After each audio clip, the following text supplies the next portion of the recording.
hard to think of a class of car that would benefit more greatly from hybrid technology than that of luxury SUVs.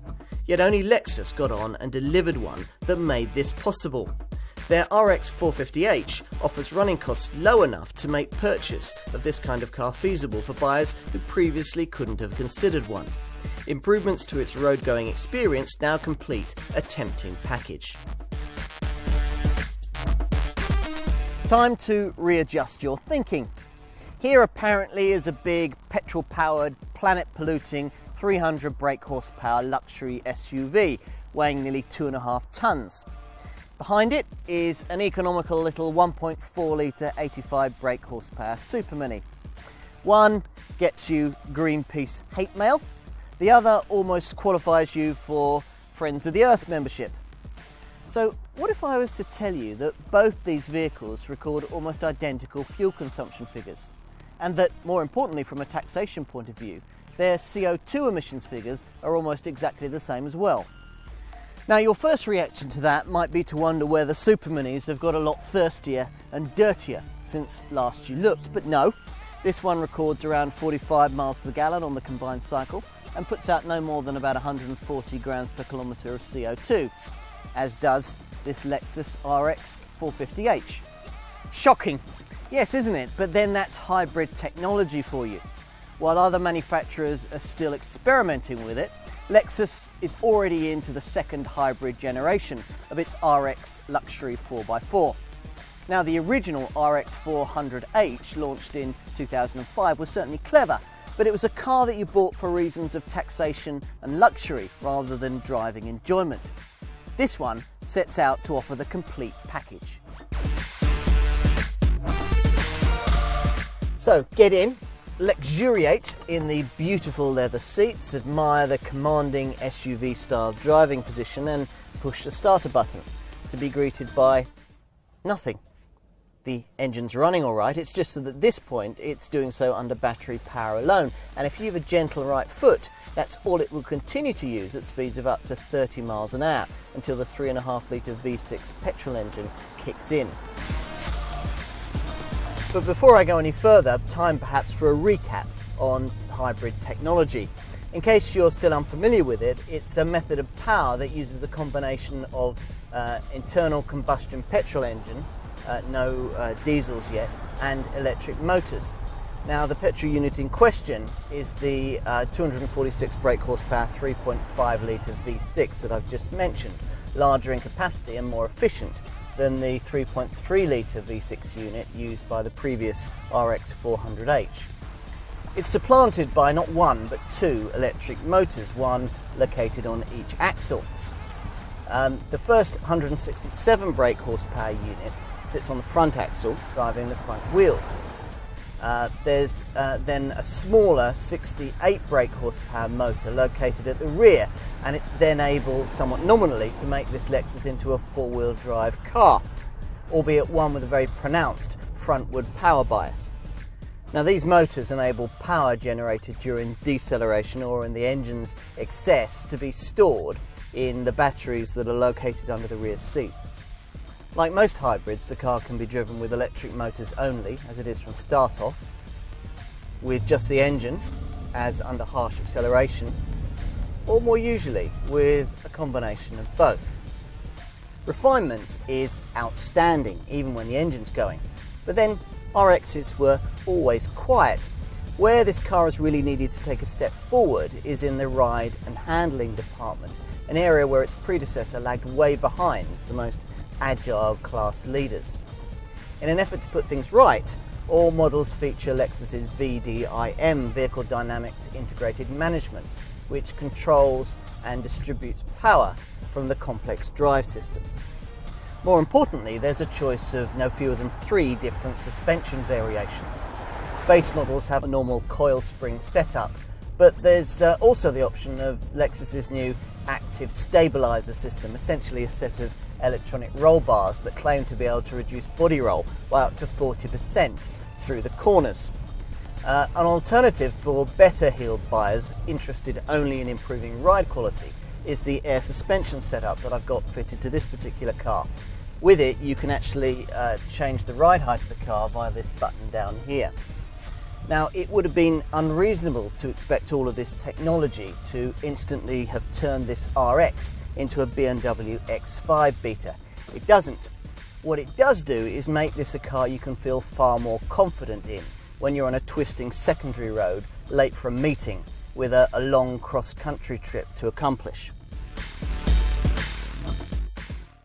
Now, you wouldn't mistake this RX for a fully fledged mud-plugging SUV, but it's a smart, if rather conservative shape that's 40mm longer and 10mm higher than its predecessor, with a slippery drag coefficient of just 0.32 CD. A tight turning radius hints at decent manoeuvrability too. Inside, there's comfortable room at the rear for two fully sized adults on back seats that can split 40-20-40 and can slide backwards and forwards to prioritise either rear seat legroom or luggage space at the rear. At 496 litres, the boot space isn't huge. A BMW X5 will give you 120 litres more, but with all those batteries to store somewhere, I was expecting a lot worse. So that you can make the most of what you have, there are these easy levers that fold down the rear seats with just one pull. So you've got greater convenience when you're loading. Nice touches include these storage compartments at both sides of the luggage bay so that you can keep valuables out of sight of prying eyes, and on air suspended models this button that enables you to reduce the ride height so that you can more easily lift in very heavy items. Now, there's a huge array of technological features built into this RX 450h, even without taking this vehicle's powertrain into account. This was the first Lexus to get the remote touch control interface, which enables you to control the audio, climate, phone, navigation and vehicle setup functions via an 8-inch colour screen and a remote control. This is the mouse located on the centre console. There's also an optional heads-up display that projects crucial information onto the lower part of the windscreen here so that there's no need to look away from the road. There's also a park assist system that uses cameras to give an unrestricted view of what's behind on the central display screen. List prices suggest that you'll be paying somewhere between £40,000 and £55,000 for your Lexus RX 450h. Now, at launch, this car had no hybrid luxury SUV competitors, so unless you've your own private oil well and quite happy to pay the crippling fuel bills common to large petrol-powered luxury SUVs, your other alternatives will probably be diesel-powered. You're looking probably at Mercedes diesel-powered ML/CDI, Land Rover's Discovery TDV6 3-litre, or BMW's X5 3-litre SD. And all are a decent slug less than this Lexus. But you wouldn't expect all that complex technology to come without any kind of premium. And in any case, as you'll find out in our cost of ownership section, you'll quickly make that premium back. Other manufacturers remain dubious over hybrid technology, but Lexus is so committed to it that the RX range doesn't offer anything else. Now, although there's only one engine and one power output to choose from, there are a wide range of trim options and, of course, those three very different suspension setup alternatives. Specification, well, the days when a Lexus was only offered with one very high level of specification are unfortunately long gone, and it's a bit galling to have to pay extra on this model for the satellite navigation system that most buyers will probably want.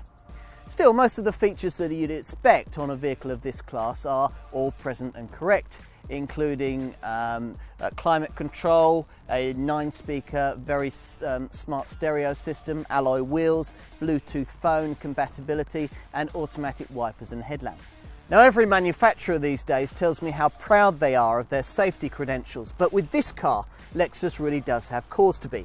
There are no fewer than 10 airbags, including knee bags for both front seat passengers. And hopefully with the TRC traction control and VSC vehicle stability control systems built into the VDIM Vehicle Dynamics Integrated Management setup, you'll never have to use them. Radar gadgets offered further up the range include the PCS pre-crash safety system, which detects and warns you of potential collisions ahead of time and takes action if you don't respond. And there's also the ACC active cruise control setup, which is able to automatically maintain a safe distance between you and the car in front when you're on a motorway. This, above all, is the overriding reason behind this car's appeal. It's simply unheard of for a heavy luxury SUV to be able to manage 44.8 miles to the gallon on the combined cycle and put out just 148 grams per kilometre of CO2. The 44 grams per kilometre improvement that this represents over the old RX 400h takes this car into super mini territory, and indeed it's superior to the return that you'll get from a 75 PS 1.4 litre petrol Peugeot 207 Super Mini. In comparison, a diesel BMW X5, otherwise probably the most frugal car of this kind that you can buy, manages 34.9 miles to the gallon on the combined cycle and puts out 214 grams per kilometre of CO2.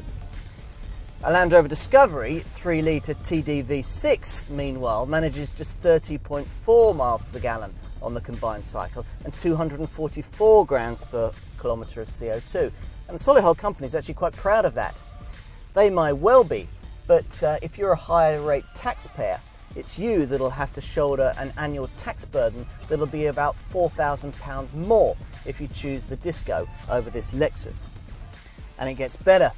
By some margin, this is the lowest depreciating SUV of its kind that money can buy. Expect it to retain at least 45% of its value after 3 years and 36,000 miles. Now, in comparison, a BMW X5 manages to retain only 35 to 40%.